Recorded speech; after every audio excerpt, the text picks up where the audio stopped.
Fool me as a bottle. Yes. Hello, I am Lord Cadrian de Flynn, and I am a wizard.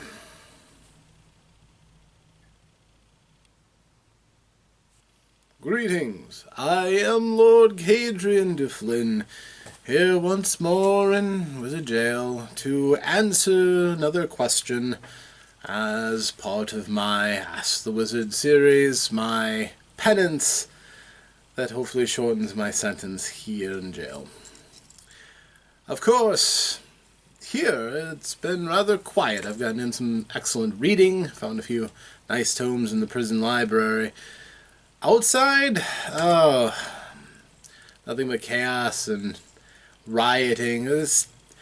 The ending of the first season of Barbarian Deathmatch has, well, let's just say it was unsatisfying to the more devoted viewers. The television, telepathy-based vision that you see distant. It's complicated if you're not used to magic, but you can actually see things and hear things from far away. It's a complicated bit of magic, but the illusionists and the mentalists got together, and it's complicated. But it's now penetrated into so many homes in the kingdom that, well, just about everybody is in on it. And this Barbarian Deathmatch apparently was a very popular series done by the War Mages and Illusionists. Apparently Torg won the death match, which was impressive. Torg was the big muscles, much grunting, long straight black hair, aversion to wearing much for clothing, preference for large heavy weaponry. You could probably already imagine him. Well, he won the season finale, but unfortunately he died in the process, succumbing to his wounds at the hands of the Hydra, so various fangs and bitey bits of the Hydra would be more specific, but at any rate, it's impossible to crown him as he's currently in at least 8 different chunks. So it's kind of created a gray area. They wanted to put the runner-up as the champion, since he did survive, even though he was knocked unconscious, but since he didn't win, it's a bit more complicated. So nobody's happy, everybody's up in arms. You can't mention the show without somebody having an opinion and telling you exactly how it should be done according to them, so shops were looted, there was chaos in the streets, supporters of Torg and Dualthane the runner-up. I will say that Elf is amazing with a longbow. What he was able to do was but one punch from Torg out. So yes, great chaos going on out there, but in here it's nice and quiet. Of course, I didn't get to see that the match live. That's unfortunately forbidden here. Can't actually enjoy the television, but I've seen recordings, so it was very good. I like the bit of the Torg has this great disemboweling move. He takes the axe and he can spin it around his thumb, and as it's cleaving through, I realize I've gone off on a tangent. So, as I am here to answer questions, the question I will answer. And today we have another innovation here in Ask the Wizard. We're actually going to be allowed to project the questioner and hear his question live. So I'm told that our mages have been able to make this happen, and it's not my magic, so I'll sit back every bit as much of a viewer as you are, and we'll hear this question straight off. Mr. Wisser, most powerful.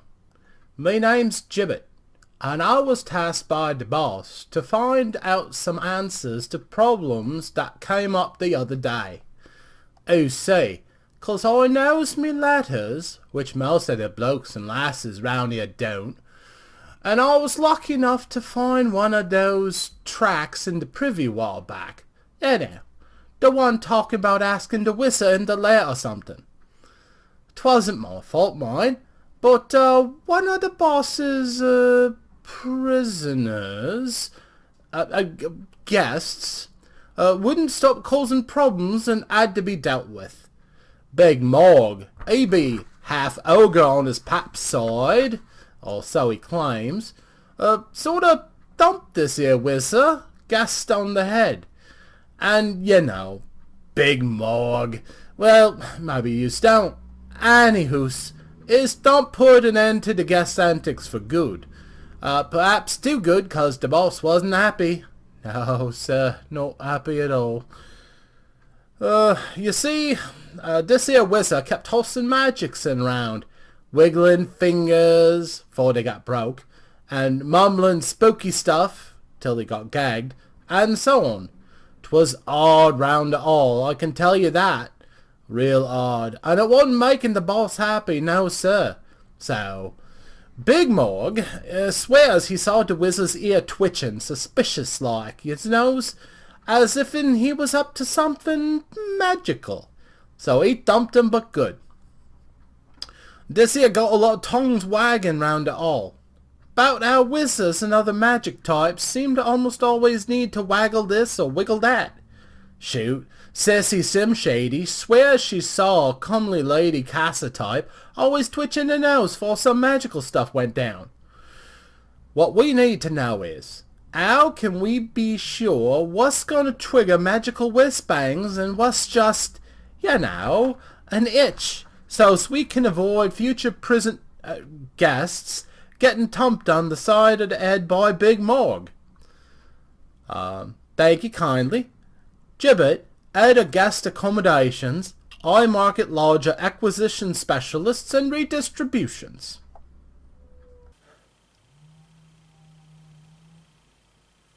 Do you want me to answer that? This question is coming from somebody involved in organized crime. He admitted to being a party to the murder of a wizard. You don't need to be a diviner to understand that. Very well. They want the question answered. The answer is it depends. Of course, different wizards have different methods and techniques, of course. A wizard from one world's magic ability and casting techniques and rituals may be completely different from someone from my world. But I will tell you of some of the universalities of magic. For one thing, in many worlds, magic is ritualized. Now, I'm not just talking about the things where you light candles, create an inscription upon the ground, read from a tome, hop on one foot for an hour while holding a dagger dripping blood. No. That's just what we do on a slow Saturday. Just kidding. The most powerful magics require some sort of a ritual, and it will be fairly obvious when that is being done.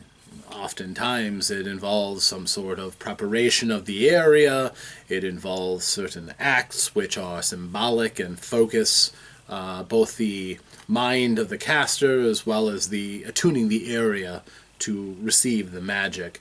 And if that magic is directed at a thing, oftentimes there is something representative of that thing or a part of that thing so that you can sympathetically channel the magic through. That's Wizarding 101 for either very, very, very powerful magic, barely within the scope of the ability of the wizard who's attempting to summon it, or the working of a lesser wizard who's trying to get away with more than they're able. So ritual magics are obvious.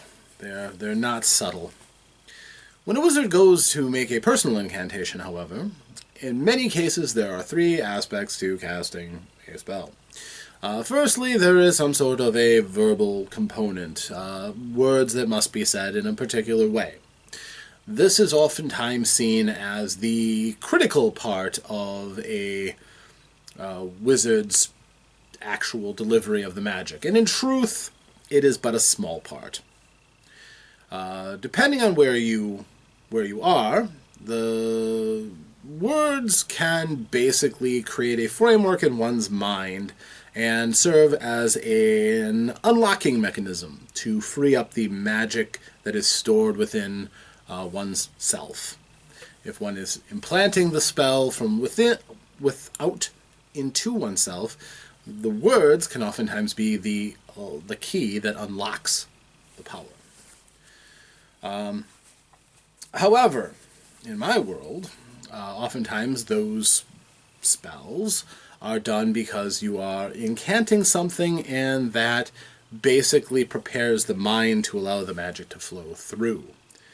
So without the words, it's mutes or muffles the magical effect that a wizard can create. Doesn't necessarily stifle it entirely. It depends on how powerful the mind of the wizard is, how familiar they are with the particular magics they're attempting to invoke, but subaudibalizing, muttering one's spells, can serve to shield that aspect of the casting from the unaware onlooker. Some wizards are extremely good at that. Some wizards who are extremely powerful don't need to audibilize at all. And there are some spells that are so ingrained within oneself or simple power level to cast that really no words are necessary.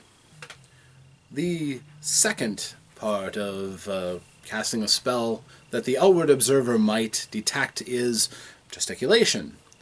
If you ever see a wizard talking, oftentimes we're very expressive. We talk with our hands as much as anything. And there's a good reason for that. Learning our spells involves not just preparing our mind with the formulae that we must understand in order to make the magic happen, nor is it merely learning the language, the verbiage that we would utter in order to make the magic happen. But also, we learn gestures through the hands, through the body, that also help in channeling magic through us. In some cases, it's as simple as pointing your finger at wherever you want the magic to happen. But even then, oftentimes, there are things that are done that help an experienced caster to frame their mind and prepare to let the magic course through them and out in the form of the finished spell. If you see somebody who you know to be a wizard using their hands in any one of a number of ways, they are probably preparing to cast a spell. It's, you can't get any more elaborate than that, honestly. It becomes second nature to us.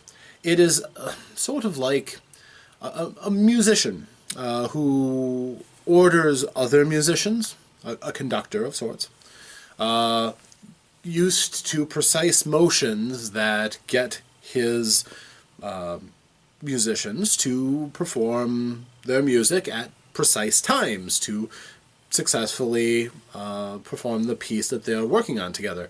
Magic is similar in that way. We are directing the fundamental flows of power and the elements themselves to accomplish the magics that we hope to successfully cast. And in such a way, we get used to that. We get used to our movements being dynamic, crisp, and done with effect, even to the point where it permeates our normal converse. So, gesticulation is another way of telling if a wizard is casting a spell, although it is not universal. Like I said, we use gestures for lots of things. Not all of them have to do with magic. The final thing that you can observe from without is if a wizard is handling a particular item, a focus of some sort that enables the spell to go off. My own examples here. Don't think I have any real contraband that would count as any kind of a component. Well, here's one. It says something about the jail that I'm in, but an insect. A common bug, cockroach. There's a spell that allows the caster to transform their body into a swarm of such creatures. Good for sudden and dramatic escapes. If you have one of these little creatures about you, you have to swallow it. And I'm not going to do that because, number one, I can't cast the spell. Number two, I'm a diviner. That's not my thing. And number three, it's disgusting. But a person who would be prepared to cast such a spell would have one of these little things upon them. And at an appropriate moment, I don't know if they have to chew or not. Probably. I don't think it would go down willingly. But down it goes. That is part of the routine of casting the spell. For some casters, they must use some sort of extra item, a component to channel the magic successfully. Especially more powerful magics. Some of those items can be very rare or very expensive, which helps to keep the magic itself rare or expensive to cast. I'm happy being a diviner. There isn't a great deal of magics that we rely on that need those kind of components, but... And don't even start me with proper necromancy. There are some very questionable components for proper necromantic spells. I didn't get into that branch too deeply. But yes, sometimes there's an extra cost to magic, and that is it. So if you see your suspected wizard handling something with no foreseeable reason that you can detect, they may be preparing to cast a spell of some sort. Now, the last component required, and the one that is the hardest to detect, is will. A suitably powerful enough and experienced enough wizard, in my world, can create many of the effects that they know by concentration alone. Perhaps a lesser version of the spell than one that they could cast if they were able to speak or they were able to gesticulate appropriately, but simply by lapsing off in concentration and performing the formulas in the mind that would unlock the magic, a wizard can create effects by doing so. I suspect if the wizard was powerful enough to do that or was in a world where that kind of magic was allowed, you would have a very difficult time keeping one such as a prisoner. I'm merely speculating here, but either your world locks wizards into having to do predictable things in order to create your magics, or the one you had wasn't very experienced, maybe a journeyman at the most. However, that focus, that lapse, can sometimes be the only indication that you get of a wizard casting a spell. If you ever gamble with a wizard, for instance, watch for momentary focusing outside of things immediately around their surroundings. Many wizards continually talk, eat, drink, whatever, to show they are not casting a spell. The very best ones can still cast a spell even while chewing or drinking, but that's fairly rare, and you already are in a lot of trouble if you're dealing with so powerful a wizard.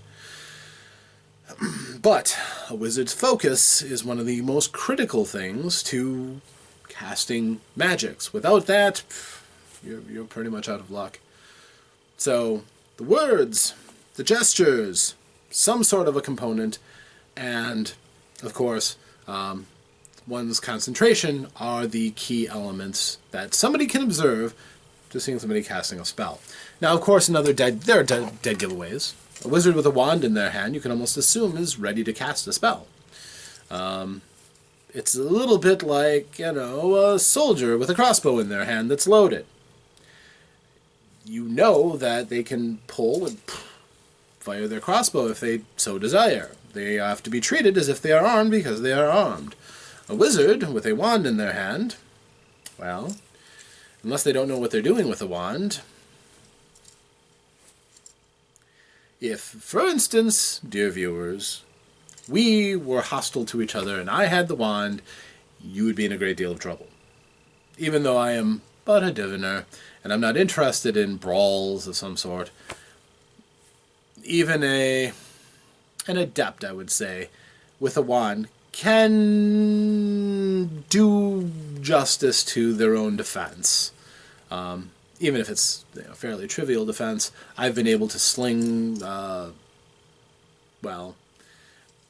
magical sparks, at least since I was an apprentice. and I can do a bit more now. But, of course, I would have to be asleep at the wheel if I did not foresee our conflict and had made steps to avoid having to fight you in the first place as a diviner. So, and of course, too, wands are just one tool of a wizard. We've covered this already. Ritual knives, staves, and a host of orbs, focuses, fetishes. There's plenty of things that can be used in the stand-in for a proper wizard wand. The major thing that these do is, again, amplify what our gestures can do, assuming that the wand itself is not enchanted further with some other inherent magics, like being able to fling fireballs. Even if I don't know a spell that can create fireballs and I have a wand that can, there you go. So, much as I'm loath to, I do hope that was useful to you, Gibbet. I would also recommend against waylaying wizards. It's frightfully bad practice because many wizards have friends, and they'll be interested in what happened to the wizarding friend. You could find yourself in a great more trouble than you bargained for. Were you in my world, well, killing a wizard, more often than not, is a capital crime. There are relatively few things that can exonerate you if you were to do something so foolish. So, well, for those of you who are not Gibbet, this is the practice and trade, really, of just about any wizard. Didn't need to use a single lick of my divination abilities to tell you that. So, I hope that you are here with me next time when I expose the mysteries of the universe to the next person asking a question here on Ask the Wizard. I bid you farewell.